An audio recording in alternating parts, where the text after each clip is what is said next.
안녕하세요. 오늘도 사연살롱을 찾아주셔서 감사합니다. 저는 경기도 분당에 살고 있는 40대 초반의 여성이에요. 저는 몇 달 전 결혼 직전까지 갔다가 파혼을 선언했는데요.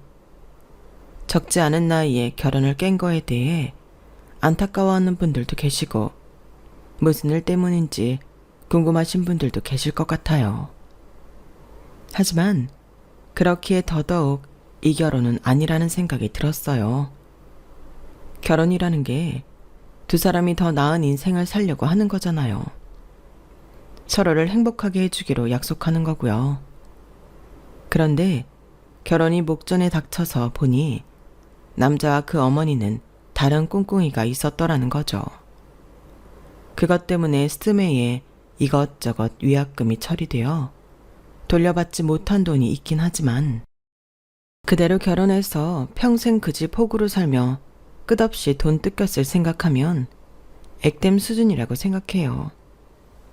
양쪽 집에 인사하고 결혼 준비할 때까지만 해도 전혀 몰랐던 남친 어머니의 시커먼 속내를 알고 나서는 가차없이 돌아섰어요. 나이가 몇이 됐든 아닌 건 아니잖아요.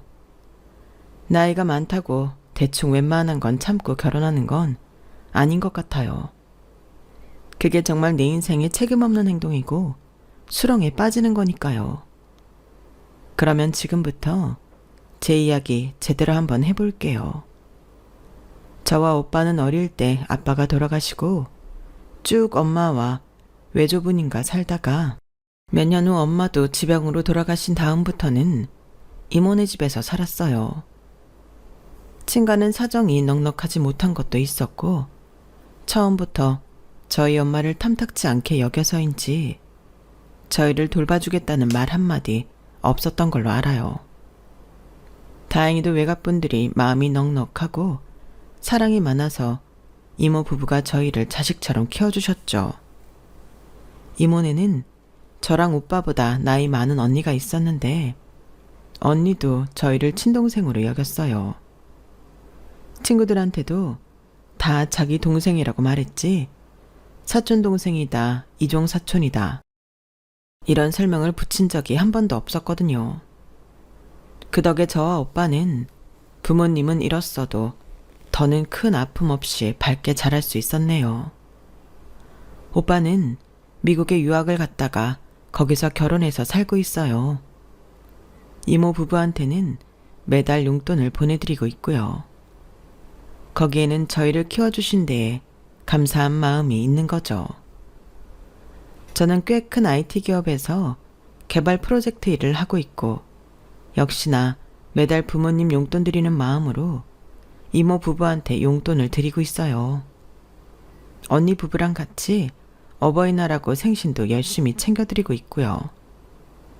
남친은 저희 회사 회계 감사를 하는 법인의 일반직 직원이에요. 제가 차장 직함을 달고 있어서 임원분들하고 회계법인에 갔다가 알게 됐고요.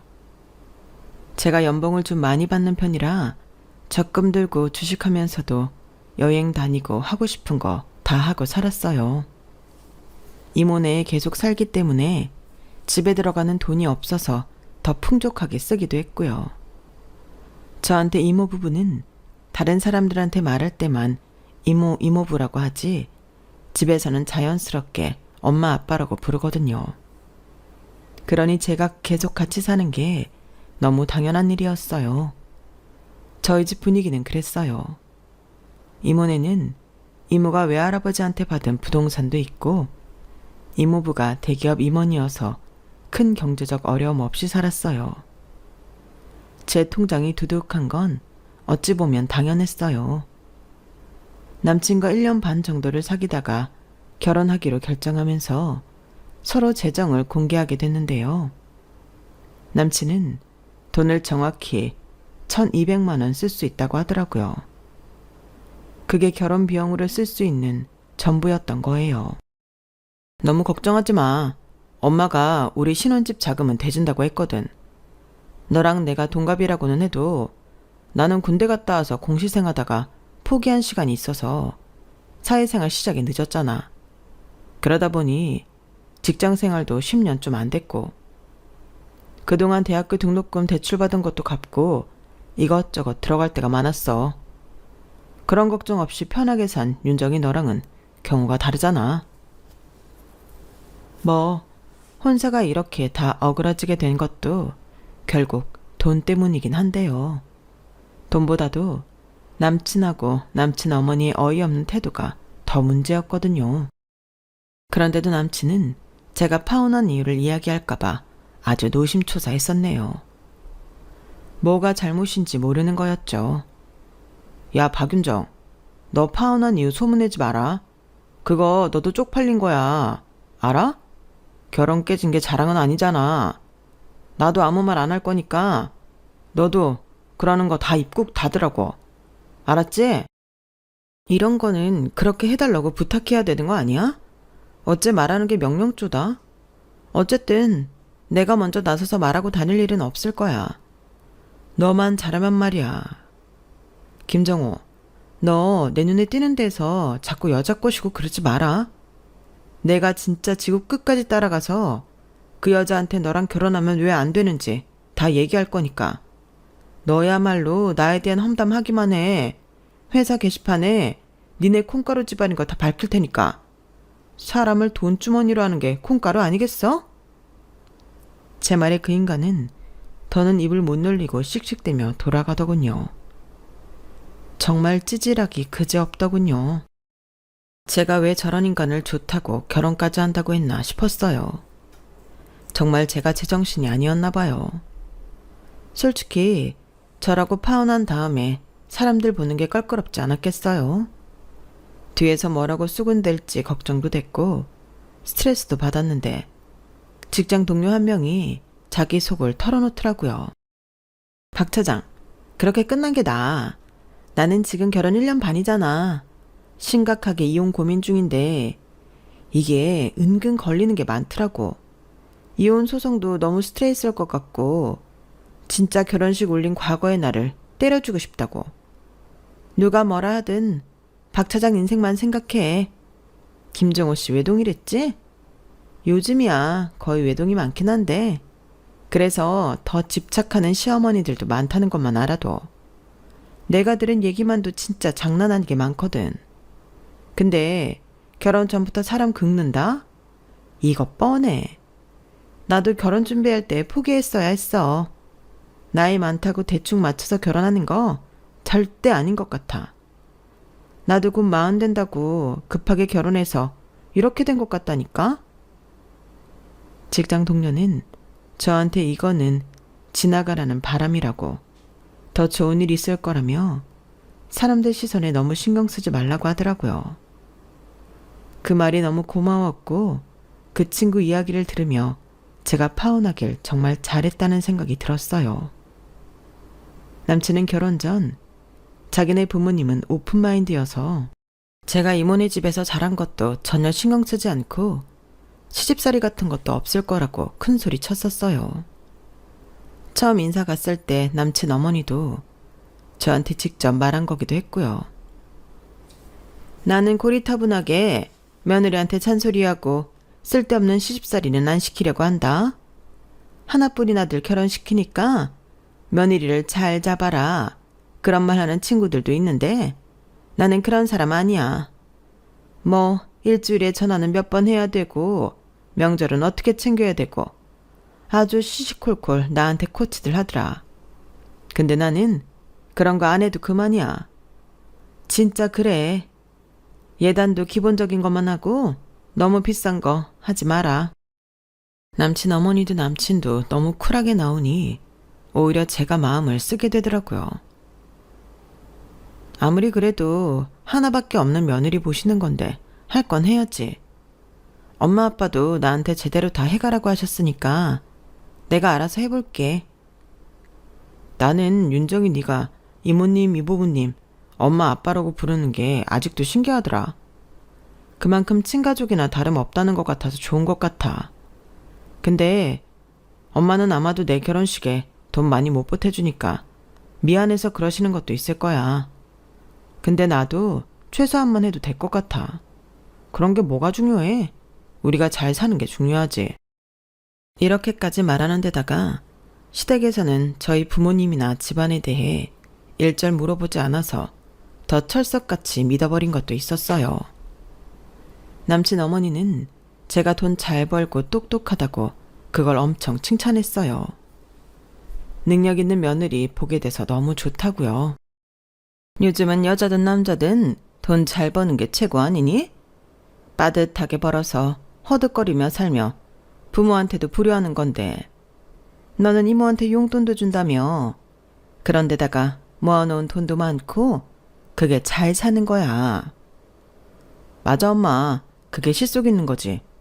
내가 윤정이랑 결혼하겠다는 데에는 그런 이유도 있다니까. 엄마도 좋지? 좋다마다 이해. 남자가 여자보다 못 번다고 그걸로 꽁 하고 그런 것처럼 보기 흉한 거 없다. 실속이 최고지. 우리 아들이 이런 거 보면 참 똑똑하다니까.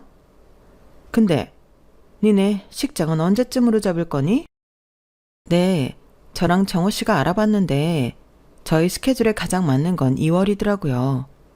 좀 추울 때이긴 하지만 정호 씨가 계절 좋을 때만 따지다가 늦어지기만 한다고 2월에 하자고 하네요. 어머 그래? 2월이면 우리 단독주택으로 이사갈 때구나. 내가 그 땡땡산 밑에 예쁜 주택마을에서 살아보는 게 꿈이라서 더 나이 먹기 전에 질러보자 하고 이사 결정했다. 너네 신혼집도 그 근처로 하는 게 어떠냐? 아니면 우리 집에서 같이 살아도 좋고. 그래, 우리 같이 살자. 그러면 니들 돈도 굽고 좀 좋니? 저는 정호 씨한테 듣기로는 저희 집 구하는데 돈 보태주시는 걸로 알고 있었는데요. 아무래도 신혼인데 처음부터 같이 사는 건 저희 입장에서는 좀 힘들 수도 있고요. 저는 분명 남친한테 돈을 보태주는 걸로 이야기를 들었는데 같이 살라는 말이 나오니 황당했어요. 이런 문제를 처음부터 예비 며느리가 찍히지 않겠다고 웃어넘기거나 하면 안 될 것 같아서 분명하게 말을 했죠. 뭐 어떠니? 어차피 니들 맞벌이라 바빠서 집안일도 잘 못할 텐데 내가 있으면 너네한테도 편하고 좋지 않겠어? 어머니 죄송한데 저는 결혼할 때 합가를 생각해 본 적은 없어요. 어머니 생각으로는 좋을지 모르지만 서로가 스트레스 받을 일이 많을 거예요. 살다가 어쩔 수 없는 경우가 생긴다면 모를까. 그럴 이유도 없는데 같이 사는 건 힘들지 않겠어요? 저는 그래요. 어머니 말씀대로 일하느라 힘든데 집에서라도 편하게 쉬어야 하잖아요. 솔직히 말씀드리면 시댁하고 같이 살면 며느리가 편하게 쉴 수 없는 게 현실이잖아요. 그러자 남친 어머니는 표정이 좀 싸늘해졌어요. 그래도 말투는 상냥하더라고요. 말투만 상냥했지 내용은 돈 한 푼 못 준다는 거나 마찬가지였어요. 알았다. 나도 나름 생각해서 했던 말인데 어쩔 수 없네. 그럼 집은 니들이 알아서 해야겠다. 정호가 말을 했나 모르겠는데 우리 이사하면서 집 리모델링 비용이 만만찮게 들어가서 여유가 없어. 보태줄 수가 없구나. 그런 사정은 아직 못 들었어요. 저는 정호 씨가 저희 신혼집 돈 절반은 보태줄 거라고 해서 그렇게 알고 있었거든요. 정호 씨가 1,200만 원밖에 없어서 집을 어떻게 구해야 할지 막막하긴 하네요. 그렇게 말하며 남친을 보니 남친 얼굴이 벌개져서는 고개를 숙이더라고요. 그런 중요한 걸 저한테 말을 안 했으니 지도 저를 볼 수가 없었던 거겠죠. 하지만 어차피 이렇게 알게 될 거 왜 말을 안 했는지 저는 답답하더라고요. 시어머니는 제 눈치를 보더니 말을 바꿨어요. 아 그래? 그렇다면 뭐 어떻게 해봐야겠네. 한 5천까지는 해줄 수 있을 것 같긴 하구나. 이렇게밖에 못하는 내 심정도 좀 이해해줘. 하나뿐인 아들 장가 보냈는데 집도 못 해주는 애미 마음이 어떨 것 같니? 이렇게 겹치게 될 줄은 꿈에도 몰랐다. 그래도 우리 들어가는 집이 동네가 좋아서 집값은 꾸준히 오를 거다. 원래 집값은 안 떨어지는 거 아니냐? 정 니들 집값이 감당이 안 되면 대출 좀 더 받으렴.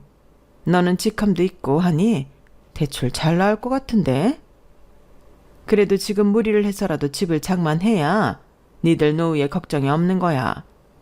아직 젊으니까 일 열심히 해서 갚으면 되는 거고.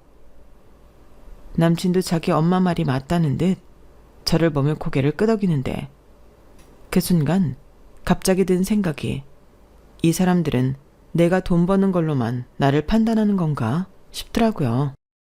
그래도 괜한 생각이라며 애써 지우려고 했죠. 결혼을 앞두고 결혼 비용에 대한 말이 달라지는 건 지울 수가 없기는 했어요. 제가 무슨 말을 하기도 전에 남친 어머니는 제가 참 잘 컸다며 이모 부부를 만나면 정말 잘 키우셨다고 칭찬 많이 해주고 싶다 그러더라고요. 그런 말을 들으면 저를 좋게 본 건 맞는 것 같아 헷갈리고 갈등이 생기더라고요. 돌이켜보면 그렇게 마음이 불편해지는 게 빨간불이 들어온 신호더라고요. 싸우면 싸웠지 저 사람들 뭔가 찜찜하다 이런 생각이 드는 건 일종의 경고인 거였어요. 어쨌든 그래도 남친도 이모 부부를 만났고 결혼 날짜는 2월로 잡기로 했어요. 남친이 굳이 그렇게 하자고 자꾸 그러더라고요. 저는 이왕 할 결혼 빨리 해버리자라는 생각에 그 말대로 했고요. 제가 비록 부모님 없이 이모 부부 손에 자랐다고는 해도 남친 집안에 비해 부족한 건 없다고 생각했어요. 외가가 부유해서라기보다는 제가 알뜰하게 살았고 돈도 꽤 모았으니까요. 사실 제가 모아놓은 돈으로는 대출을 많이 받지 않아도 수도권에 적당한 집은 구할 수 있을 정도였어요. 저는 결혼을 해서 뭔가 눈앞에 놓인 상황을 탈출해야 할 만큼 절박한 것도 없었고요. 그래서인지 결혼 날짜를 잡아놓고도 식장 예약이 좀 꺼려지는 게 남친 말이 앞뒤가 안 맞아서였거든요. 제가 좀 뜸을 들이자 남친은 지가 직접 가서 예약을 했다고 하더군요. 그날 저녁 저를 만난 남친은 이리저리 제 안색을 살폈어요. 윤정아, 너 혹시 요새 무슨 일 있어? 아니면 우리 집 인사하고 뭐 마음에 안 든 거야? 어째 네가 요즘 전하고 다른 것 같아서 그래. 나야 생각할 게 많아지기는 하지. 정호 씨 했단 말이랑 다른 게 많잖아. 정호 씨 말로는 집값은 정호 씨 집에서 해준댔는데 결혼 비용 다 해서 5천 이상은 절대 무리라고 하는 것도 그렇고 갑자기 집에 들어와서 살라고 하니 안 놀랄 수 있어? 그런 말 전혀 없었잖아. 그거 중요한 문제야. 우리가 앞으로 같이 살아야 되는데 나한테 그런 중요한 일을 알려주지도 않고 다른 사람한테 듣게 하면 안 되잖아. 엄마니까 그랬지. 나는 엄마라서 뭐 남이라고 생각 안 한 것도 있고 엄마 말대로 너도 그럼 5천만 보태고 나머지는 대출 받아서 둘이 똑같이 갚아 나가자. 그러면 되잖아. 5천만 원으로 다 집 구하는 데 쓰면 정호 씨 1,200으로 다른 거 비용하고 다 한다는 말이야? 그래? 그러자 남친은 말을 못하고 우물거리더라고요. 그러더니 또 자기네 집 사정을 봐달라는 말만 되풀이했어요. 우리 사정 이해 좀 해줘.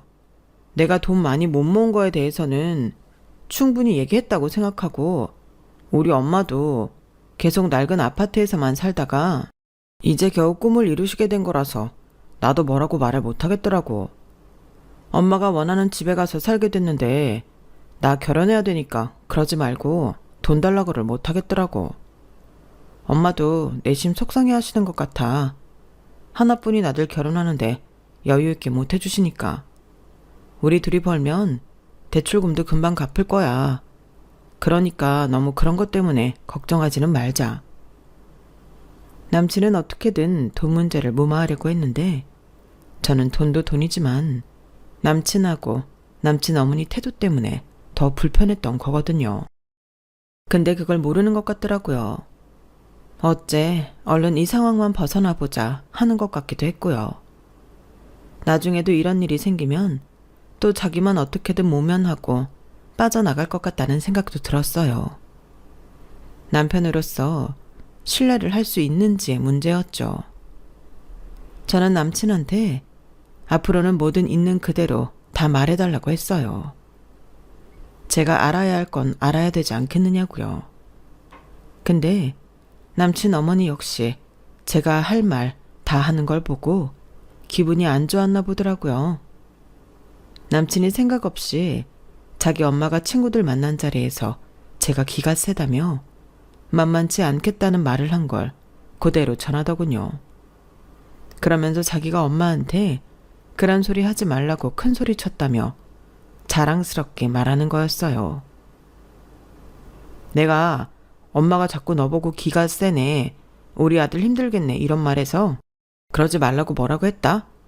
아니, 언제는 똑 부러지고 잘 컸다고 해놓고 왜 그러냐고. 엄마 며느리 될 사람 그렇게 말하면 좋냐고 하니까 아무 말 못하더라. 뭐 어머니 입장에서는 내가 다 좋기만 할 수는 없겠지. 그럴 수 있어. 암만 그래도 내 마누라 될 여자 그렇게 말하는데 나도 좀 그렇더라. 엄마한테 너 적금 들어놓은 것도 많고 작은 집 하나 살 정도 여유도 있다고 했더니 표정이 확 바뀌더라고. 갑자기 막 너에 대한 무한 애정이 솟구치는 것 같다고나 할까? 내가 이렇게까지 해놨으니까 너에 대해 어디 가서 이상한 말은 못 하실 거야. 결국은 돈 많다니까 저에 대한 태도를 바꾸셨다는 거잖아요. 저는 그게 참 불편했는데 남친은 아주 자기 잘했다고 어깨를 쫙 펴는데 솔직히 실망스러웠어요. 그 뒤로 훈수 같은 것 때문에 남친 어머니를 몇 번 만났는데 남친 어머니는 저한테 돈 얘기를 하지는 않았어요. 알아서 잘할 거니까 걱정 안 한다는 말만 하더라고요. 그리고 제가 돈이 있다는 걸 알아서 그런지 몰라도 함부로 대하진 않았어요. 오히려 꽤나 값나가는 식당에서 밥을 사주기도 하고 잘해주려고 하더라고요. 저는 속으로 사람들 다 돈 있다고 하면 저러는 거지. 어쩔 수 없는 거다 하며 애써 나쁜 생각을 안 하려고 했어요. 사실 돈이라면 다들 그 앞에서 굴복하는 세상이잖아요. 순수하게 사람만 봐달라고 하는 건 너무 순진한 생각이라는 걸 알고는 있었죠. 그래도 씁쓸한 건 어쩔 수 없더라고요. 근데 남친 어머니는 제가 무슨 옷을 입는지, 구두는 어디 건지, 가방은 어느 브랜드인지 일일이 보고 있었더라고요. 그걸 어떻게 알았냐 하면 한 번은 남친 어머니가 친척분을 모시고 나왔는데 그분한테 제가 이렇게 센스 있고 고급지게 이런 브랜드 가방도 있고 구두도 있다 그랬거든요. 남친 어머니는 자기 친구들을 불러놓은 자리에 저를 오라고 해서 또 한바탕 제가 돈이 많다는 걸 꽤나 자랑삼아 늘어놓더라고요. 그러자 어느 친구분이 안 입고 온 표정으로 이렇게 말했어요. 숙자너, 저번에는 네 며느리감 기 세다고 뭐라 하지 않았어? 키가 세도 돈 많은 건 좋은가 보다? 예, 그런 말은 그냥 하는 소리지. 너는 뭐 그런 걸 그렇게 새겨듣고 그러니? 너 우리 며느리 질투나는구나? 이렇게 세련되고 고급진데 돈도 많아서? 저는 정말 민망해서 어디를 쳐다봐야 할지 모르겠더라고요. 남친이고 남친 어머니고 저에 대해 할 말은 돈밖에 없나 싶어서 슬슬 짜증이 나고 마음의 갈등이 확실하게 불편함으로 자리 잡게 되었어요. 그리고 얼마 안 돼서 남친 어머니는 저한테 자기 속내를 드러내고야 말았어요. 저희가 식장부터 잡아서 하나하나 처리하고 있을 때 혼수는 좀 나중에 하자 싶었는데요. 상견례 후에 혼수를 차차 마련할 생각이었어요. 그때까지도 집 계약을 하지 않고 있었고요. 남친은 집을 어디로 할 거냐며 자꾸 물어보기는 했는데 제가 마음을 못 정하고 있었거든요. 그렇게 차일피일 미룬 것도 어찌 보면 잘했던 것 같기도 해요. 계약금을 크게 날려먹지는 않아도 됐으니까요. 저는 남친과 집을 보러 다니다가 시댁하고도 친정하고도 가깝지 않은 데로 정했어요. 남친이 한 말도 있으니 저도 5천만 보태고 나머지는 대출 받아서 둘이 똑같이 나눠 갚는 걸로 했고요. 일단 집만 봐두었고 그 집이 아니더라도 그 근처로 하자는 거기까지는 얘기가 된 상태였어요.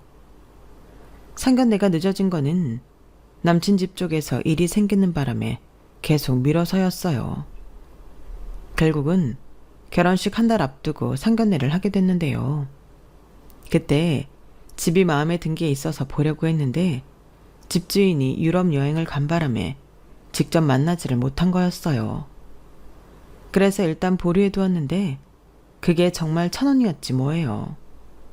상견례를 앞두고 남친 어머니가 저를 보자고 하면서 일이 터졌거든요. 남친 어머니는 갑자기 저를 강남의 유명 호텔 레스토랑으로 불러내셨어요. 어머니, 굳이 거기서 배워야 하나요? 그냥 다른 편한 데서 봐도 되는데요. 호텔 레스토랑이라니 좀 부담스럽네요. 예, 상견례 앞두고 내가 너 따로 밥 같이 먹고 싶어서 일부러 좋은 데 예약한 거야. 부담스럽긴 뭐가 부담스럽니? 시어머니가 밥 사주는 건데. 하지만 어쩐지 내키지 않더라고요. 게다가 지금 이사에 리모델링에 돈 없다면서 그런 비싼 음식 사주는 게 좋을 리도 없었고요. 아무튼 불편한 마음을 안고 가기는 갔는데 남친 어머니는 정말 상상을 초월하는 말을 저한테 하더군요. 저로서는 정말 이해가 안 가는 말이었어요. 제가 나갔더니 그 자리에는 남친도 있더라고요. 사실 제가 지금까지 남친 어머니 이야기는 해도 남친 아버지에 대해서는 말을 안 했잖아요. 그게 남친 아버지가 자리에 잘 없었거든요. 나중에 알고 보니 남친 아버지가 따로 나가서 살고 있다더라고요. 그런데 남친하고 남친 어머니는 그런 걸 전혀 말하지 않았고요. 아무튼 그날도 단 둘이서 저를 맞이하는데 영 느낌이 좋지 않았고 그 느낌은 적중했어요. 거기서 나오는 제일 비싼 코스를 시키는데 저는 너무 무리하는 거 아니냐고 물어봤어요. 무리는 무슨 무리?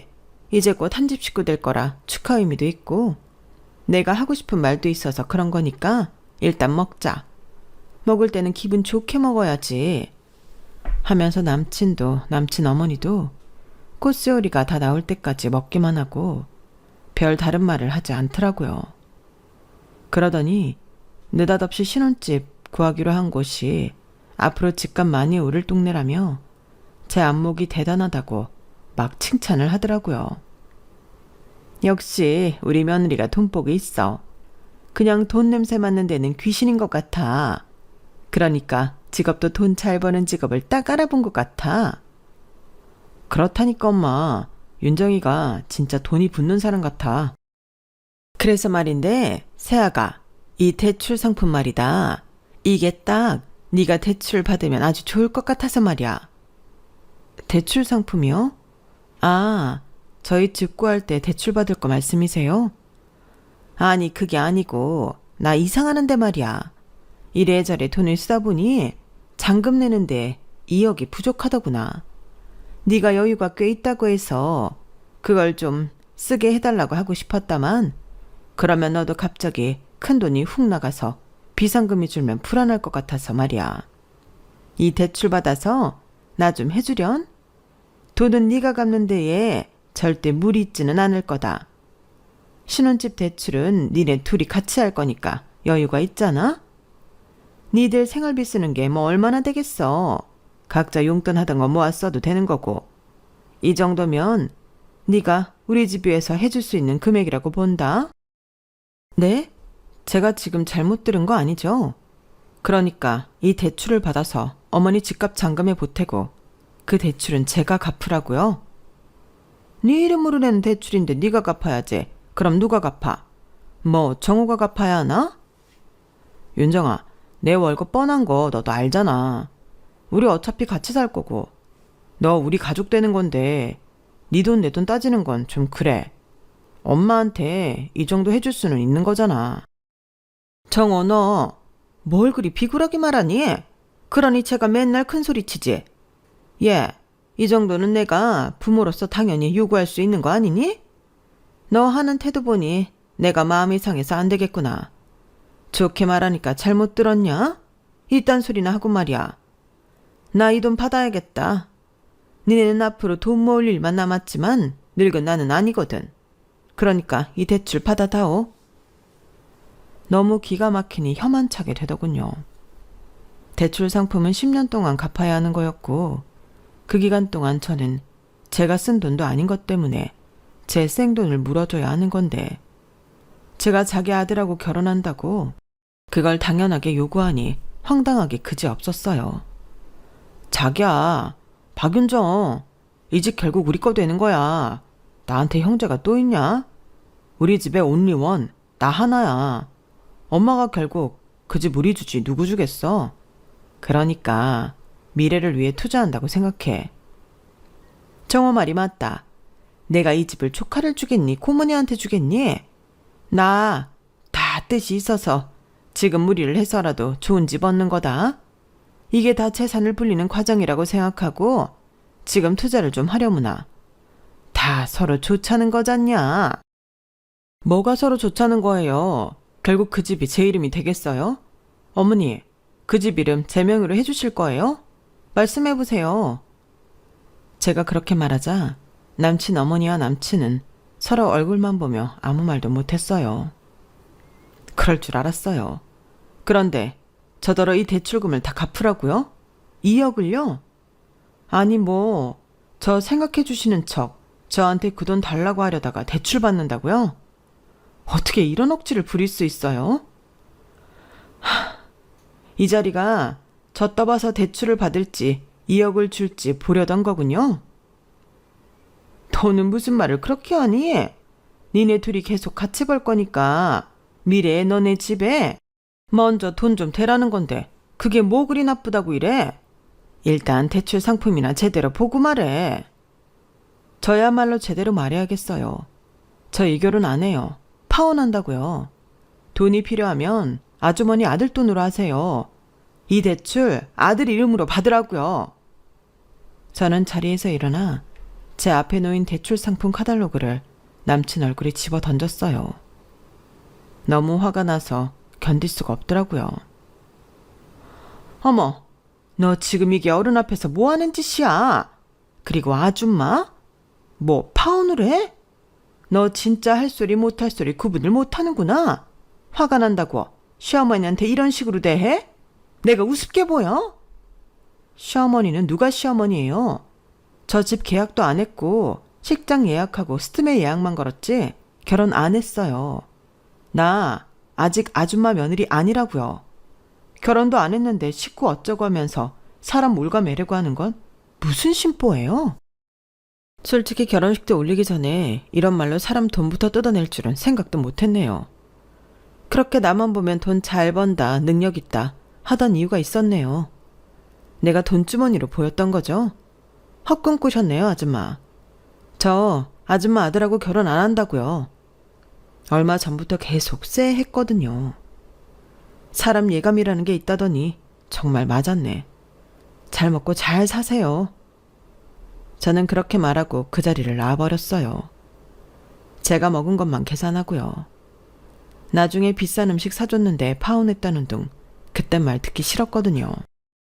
남친 어머니도 그렇고 저는 남친이 너무 괘씸했어요.